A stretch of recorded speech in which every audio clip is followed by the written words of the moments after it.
ازيكم عاملين ايه؟ في الفيديو ده هنعمل فيه مع بعض الكرواسون رول اللي قالب الدنيا، طبعا مكسر التيك توك ومكسر اليوتيوب. بس عامة هي في ناس كتير جدا ما نزلتش الطريقة وعملته كتير، يعني ما اتعملش كتير. بس عايزة اقول لكم من ألذ وابسط الحاجات اللي ممكن تكوني فاكرة ان هي مش هتعرفي تعمليها. لا بس صراحة هي سهلة جدا وبسيطة، وكمان مش مكلفة زي ما بيتباع بره. تابعي معايا الطريقة والخطوات. اول حاجه عندي انا بجيب 3 كوبايات من الدقيق، عليهم معلقه من الخميره على معلقتين من الميه، وبسيبهم لما الخميره بتاعتي تختمر. وبعد كده ببتدي انزل بيها على الدقيق، وبنزل بحوالي ربع كوبايه من اللبن، وكمان حوالي 3 معالق من الزبده، ورشه من الملح، ومعلقه كبيره من العسل. وعندي كمان بقى هبتدي اقلب المكونات دي كلها مع بعض بعد ما انزل بالزبده بتاعتي كل المكونات. يعني كده عندي معلقتين من السكر. طبعا احنا بنحط على الخميرة سكر علشان تشتغل، فطبيعي ان انا هحط على معلقتين المية معلقة من الخميرة ومعلقة مثلا من السكر علشان الخميرة بتاعتي تشتغل. ببتدي انزل بقى بالمكونات بتاعتي كلها على بعض واقلبها كويس جدا بايدي لغاية ما تبقى العجينة بتاعتي بالشكل ده، وبسيبها حوالي ساعة. يعني بغطيها وبسيبها ساعة لغاية لما احس ان هي كده ايه ارتاحت شوية. وبعد كده برجع ابتدي ان انا استخدمها تاني، وهوريكم شكلها عامل ازاي بعد ساعة. انا يعني بغطيها بالستريتش راب او اي غطا عندك، وبتسيبيها تهدى ساعة بره التلاجة. وبعد كده يعني بتسيبيها في المطبخ زي ما انتي كده شغالة، وبعد كده ببتدي ان انا اشتغل بيها. هنا عندي بعد ما سبتها حوالي مش ساعة قوي، يعني سبتها حوالي بالظبط نص ساعة. وبعد كده يعني كنت مستعجلة عليها صراحة، كنت عايزة اعملها فما سبتهاش الوقت الكافي. يعني عادي نص ساعة، ساعة الا ربع زي ما تسيبيها. وبعدين فردتها بالشكل اللي انتوا شايفينه ده، وجبت بالظبط حوالي كوباية من الزبدة، وابتديت ان انا اجيب عندي ورق الزبدة، وابتديت ان انا ارولها بقى فيه كده يعني افردها كده لغاية لما اوصل للحجم اللي انا عايزاه. انا عايزاها مستطيلة كده زي حجم العجين بتاعي اللي انا فردته. هبتدي افرد فيها يمين شمال لغاية لما اظبط السمك بتاعها، وكمان اظبطها هتبقى معايا مستطيلة بنفس الحجم اللي انا عايزاه للعجينة. بعد ما اخلصها هبتدي احطها على العجينة. لو حسيتي ان الزبدة معاكي سايحة قوي هتحطيها حوالي 5 دقايق بس في التلاجة تظبط شوية. لو حسيتي ان هي عادي، لو كنتي يعني بتفرديها وهي مجمدة مش هتكون سايحة معاكي قوي. هبتدي ان انا انزل بيها على العجينة بتاعتي واحطها مظبوط كده. وبعد كده هبتدي اجيب العجينة بتاعتي عليها، يعني هقفل تاني العجينة عليها وابتدي ان انا هفردها تاني. هنا وانا بقفل العجينة عليها وبعد كده هبتدي ان انا افردها تاني بقى معايا واحدة واحدة بالراحة كده. هي الخطوات بتاعتها سهلة وبسيطة خالص، ما تقلقيش.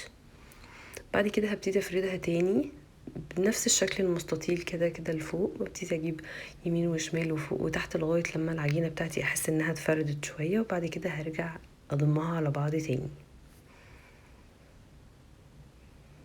بعد ما اضم العجينة بتاعتي على بعض تاني هبتدي ان انا اجيب عندي ورقة الزبدة اللي انا كنت بستخدم فيها الزبدة، وهبتدي اقفل عليها العجينة واسيبها في التلاجة لمدة ساعة. ودي الخطوة دي بقى اهم خطوة ممكن تعمليها.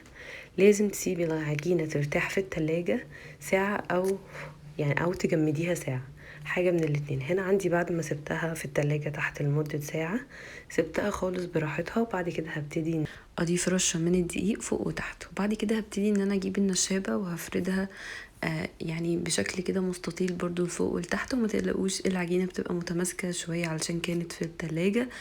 اول ما بنبتدي نفردها بتبقى مظبوطة، يعني ما تقلقوش. ببتدي اشيل الزيادات بتاعتي من فوق ومن تحت علشان العجينة بتاعتي تبقى لحد ما مظبوطة. بس عامة احنا في الاخر يعني واحنا بنخلص العجينة لما بيكون في زيادات هنشيلها وممكن نستخدمها تاني، او ممكن ان احنا نلفها كده لفة صغيرة ونخبزها مع بقية الكرواسون، مش هتفرق. اهم حاجة عندي بقفل بنفس الطريقة اللي كنا بنقفل بيها قبل كده، يعني وهفردها بقى الفردة الاخيرة. هبتدي ان انا افردها بشكل مستطيل بنفس الشكل اللي انتوا شايفينه، يعني لا تكون تخينة ولا رفيعة قوي، تكون مظبوطة. وبعد كده هبتدي ارولها بنفس الشكل اللي انتوا شايفينه كده. طبعا الزيادات اللي فوق وتحت في العجينة انا بشيلها بسكينة عادي، وببتدي استخدمها زي ما قلت لكم ممكن اخبزها لوحدها، مش شرط يعني ان انا اجيبها في التصوير. بعد كده ببتدي اجيب سكينة وببتدي اقسم اشوف انا عايزة الحجم المناسب بتاعي قد ايه. بس افتكر ان طبعا كل اللي باين في التصوير، ولما شفنا الكرواسون كان بالحجم المعقول اللي هو انا هقطعه معاكم بنفس الشكل كده.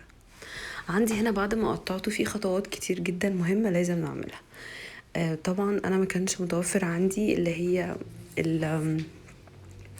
في كده حاجات، يعني حاجة استانلس كده بتيجي من عند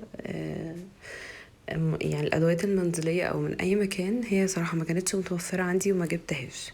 اللي هي الاتواق، اللي هي الطوق كده اللي بيتحط كده على العجينه علشان لما تختمر وتكبر تاخد الشكل المدور المظبوط.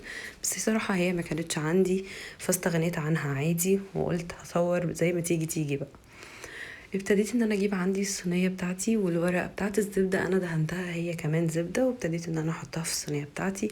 ولقيت ان الصينيه دي مش هتنفع معايا في الخبز، فسبتها بس ترتاح فيها شويه، وبعدين نقلتها بطريقه يعني صح. فالاحسن ان انت تحطيها من البدايه في يعني في صينيه تكون واسعه وكبيره، وتحطي فراغ بينهم وبين بعض. هنا عندي بعد ما يعني سبتها تختمر نص، يعني نص كده مش قوي، وبعد كده هبتدي احطها على صينية كبيرة بقى على ورقة زبدة تانية، وابتدي احطها في الفرن. ما بتاخدش حاجات خالص، بسيطة، على الرف الوسط، وبتقلبيها يعني على الجنب اللي لما يحمر بتقلبيها على الجنب التاني. بعد كده بتبتدي تحط لها بقى صوص شوكولاته، وبتحشيها كمان بالشوكولاته، بتبقى رهيبه. عايزه اقول لكم صراحه تستحق ان احنا نجربها، بس ما تستحقش ان احنا نشتريها بره ب60 وب80 وب90، وسمعت كده ارقام غريبه، فقلت لازم ان انا اجربها بنفسي. صراحه كان طعمها جميل، تستحق ان انتوا تعملوها. بس ما تستحقش ان احنا نروح ندفع يعني عشان لو احنا 4 أو 5 هناكلها، فحاسه ان هو هيبقى يعني مكلف علينا قوي. فالاحسن ان احنا نجربه في البيت. هو عامه مجرد ترند، وانا قلت اول مره في حياتي اصلا يبقى فيه ترند، وقلت هجربه. بس صراحه هو طلع لذيذ، وطعم الكرواسون كان يجنن. وكمان حبيت ان انا اجرب الطريقه معاكم واقول لكم ان ازاي الطريقه بسيطه وسهله. وكمان يعني حاسه ان هو اقتصادي جدا لو احنا جربناه في البيت، احسن بكتير من ان احنا نشتريه بره. هنا عندي عندك اي حاجه، بتفتحي مثلا بخله او بالخله بتاعه الشيش، بتفتحي كذا فتحة كده فيها، وبتبتدي تحشيها بالنوتيلا او باي نوع شوكولاتة عندك. او عايزة اقولك بقى انتي ممكن تحشيها اي حشوة عندك، يعني ممكن بزبدة اللوتس، اي حاجة انتي حباها. بس صراحة هي كان طعمها يجنن، وبتبقى يعني وانتي بتفتحيها كده رقة رقة كده، بتبقى بسيطة صراحة، وهي فلافي كده في نفسها من جوه، وشكلها يفتح النفس. انا صراحة اول ما شفتها، يعني اول ما الترند نزل وشفتها، كان شكلها مبهج جدا. هي برضو خطفت قلوب الناس من شكلها، اول مرة يبقى فيه كرواسون رول بالشكل ده، فشد الناس. والناس كلها حبت انها تخرج تجربه، بس انا حبيت ان انا اعمله بطريقة اقتصادية في البيت.